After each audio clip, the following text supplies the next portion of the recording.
I still believe in our city.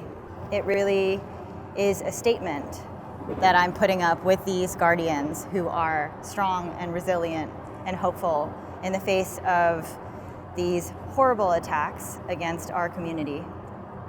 It is a public art series created in partnership with the New York City Commission on Human Rights to address the anti-Asian bias and hate crimes that have been on the rise as of late.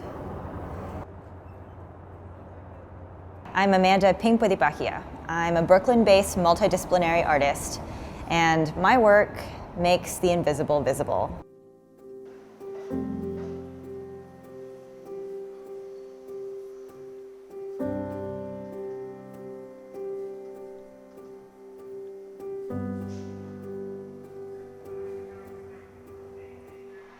Today we're in the financial district installing these new panels for I Still Believe in Our City. We see these figures depicted larger than life. And what they do is they lift us up. They hold our community and they say, despite what we've been through as Asian Americans and as New Yorkers, we're still here fighting every day for our shared future. You know, I think what's great is that everybody who passes by these women can see a little bit of themselves. Yeah.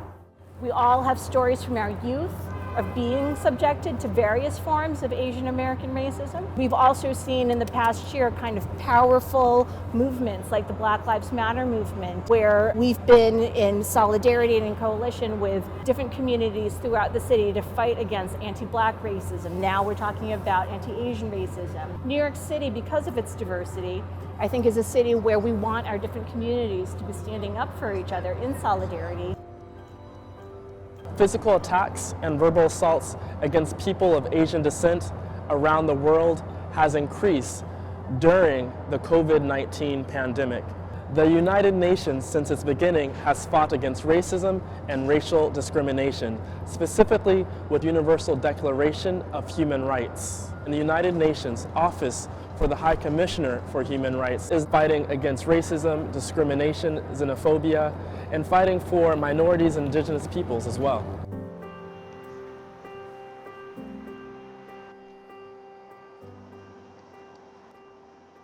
Now we are in my installation called May We Know Our Own Strength. This installation is a second body of work that I'm developing in partnership with the New York City Commission on Human Rights. It was inspired by a watershed moment of AAPI youth sharing their stories of sexual assault and gender-based violence. In this installation, I invite all New Yorkers, actually anyone anywhere, to submit through an online portal, mayweknow.nyc, their stories, their sins, secrets, and suffering. And I will take this pooling mass of anger and loss and grief and pain and weave it into hanging paper sculptures into this space.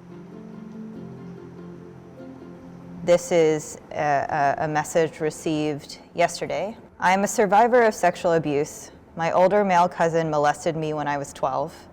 What makes this even more complicated is that he is from the AAPI side of my family, so I often find myself struggling to accept that the source of my connection to this beautiful community also contains my greatest wound. I think this submission is so powerful because, you know, like healing from trauma, there's such a mix of pain and grief, but also hope. Art can be such a powerful way to access your own humanity. I think we see atrocious human rights violations happen because folks have shut the door on their own humanity. Art can really be a way to bring your humanity back home.